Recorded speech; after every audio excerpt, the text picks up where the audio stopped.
Bien-aimés frères et sœurs en Jésus, la grâce, la paix et la miséricorde nous sont données de la part de Dieu le Père et de Jésus-Christ, son Fils, notre Sauveur.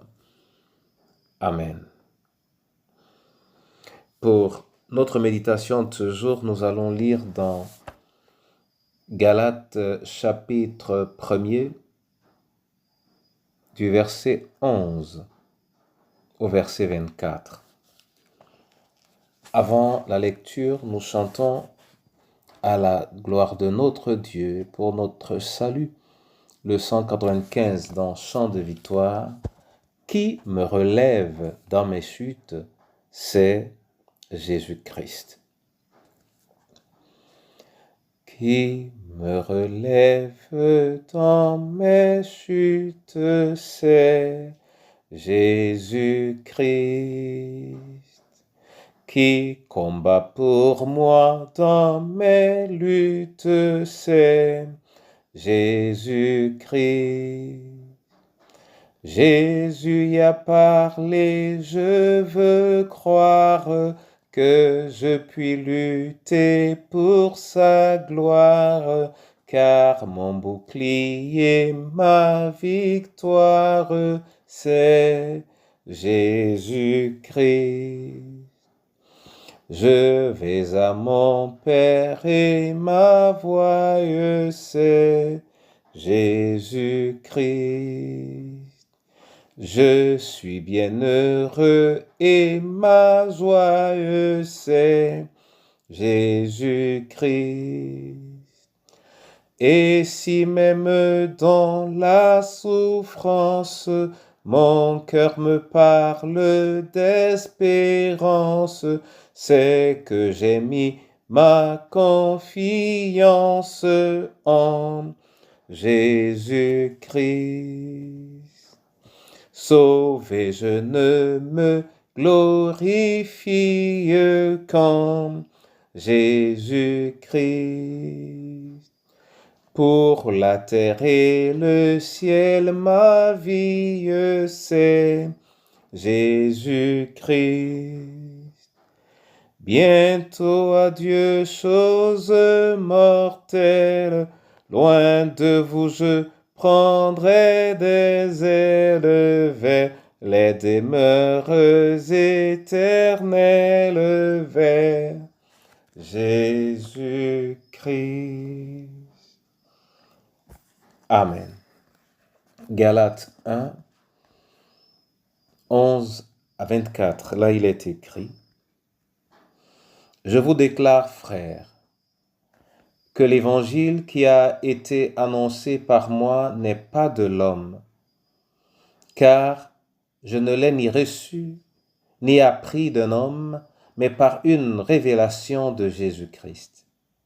Vous avez su, en effet, quelle était autrefois ma conduite dans le judaïsme, comment je persécutais à outrance et ravageais l'Église de Dieu, et comment j'étais plus avancé dans le judaïsme que beaucoup de ceux de mon âge et de ma nation, étant animé d'un zèle excessif pour les traditions de mes pères. Mais lorsqu'il plut à celui qui m'avait mis à part dès le sein de ma mère et qui m'appelait par sa grâce, de révéler en moi son Fils, afin que je l'annonçasse parmi les païens, aussitôt je ne consultai ni la chair ni le sang, et je ne montai point à Jérusalem vers ceux qui furent apôtres avant moi, mais je partis pour l'Arabie. Puis je revins encore à Damas. 3 ans plus tard, je montai à Jérusalem pour faire la connaissance de Céphas, et je demeurai 15 jours chez lui. Mais je ne vis aucun autre des apôtres, si ce n'est Jacques, le frère du Seigneur. Dans ce que je vous écris, voici, devant Dieu, je ne mens point. J'allai ensuite dans les contrées de la Syrie et de la Cilicie. Or, j'étais inconnu de visage aux églises de Judée qui sont en Christ.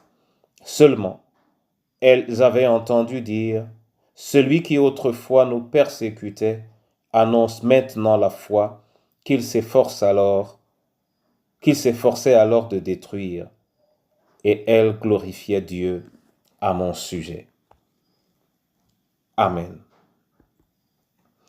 Bien-aimés frères et sœurs en Jésus, un long texte, de toute évidence, mais qui raconte à peu près comment l'apôtre Paul a réagi au moment où il a reçu le Seigneur.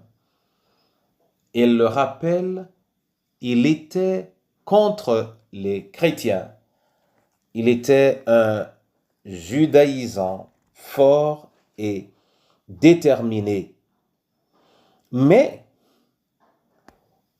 et c'est cela le cœur de notre partage, à partir du verset 15, il est écrit, « Mais, lorsqu'il plut à celui qui m'avait mis à part dès le sein de ma mère et qui m'a appelé par sa grâce, de révéler en moi son Fils, afin que je l'annonçasse parmi les païens, aussitôt je ne consultai ni la chair ni le sang, et je ne montai point à Jérusalem vers ceux qui furent apôtres avant moi, mais je partis pour l'Arabie, puis je revins encore à Damas. »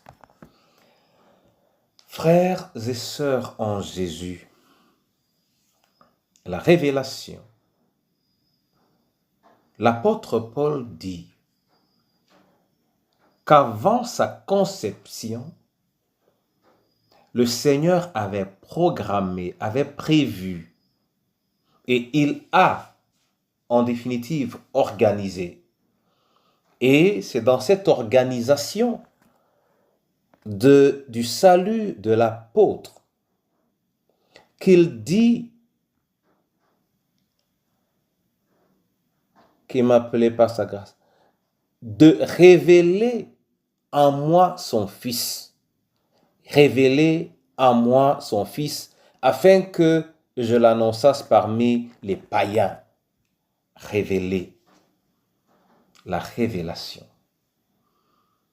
Je ne sais pas, dans notre engagement, jusqu'à quel degré avons-nous reçu la révélation du Fils dans nos cœurs. Voyez-vous, l'apôtre Paul, avant, avait entendu parler de Jésus. L'apôtre Paul avait entendu les prédications des disciples de Christ. Mais quand il entendait ces prédications, sa nature ancienne, son engagement dans le judaïsme le poussait plutôt à lutter contre ceux qui prêchent Jésus. Il y a même son maître, Gamaliel, qui l'a encouragé à laisser cette affaire, mais il n'a pas compris. Il est resté ferme dans sa logique, luttant contre les chrétiens. Mais lorsque Christ lui a été révélé, nous pouvons être aujourd'hui une multitude de chrétiens selon nos cartes, mais il est certain que plusieurs n'ont pas reçu la grâce. Et l'apôtre Paul l'appelait la grâce de recevoir la révélation du Fils. La grâce de recevoir la révélation du Christ. Et il dit, et c'est le mot qui suit, aussitôt. Aussitôt. Ça veut dire que dès qu'il a reçu Christ, dès qu'il a reçu véritablement, il n'a plus pris du temps il s'est lancé. Il n'est pas allé consulter ceux qui ont été avant lui, il s'est lancé. Demeurant dans la communion et rempli du désir de plaire à celui qui lui a été révélé par la grâce de Dieu. Aujourd'hui, mieux qu'hier, les chrétiens ont besoin de la révélation saine et sincère de Christ en eux.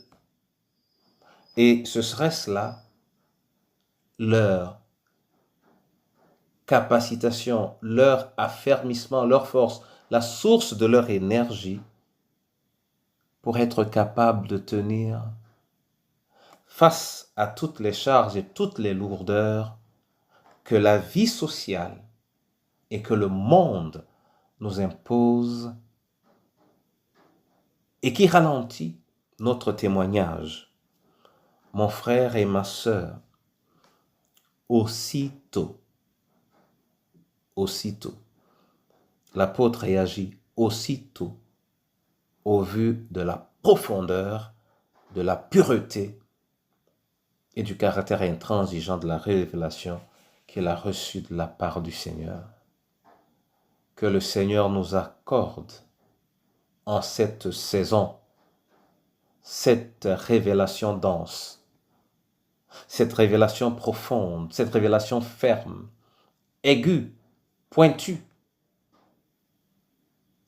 afin que nous puissions nous aussi réagir aussitôt pour la gloire de Dieu et l'accomplissement de ses promesses dans nos vies.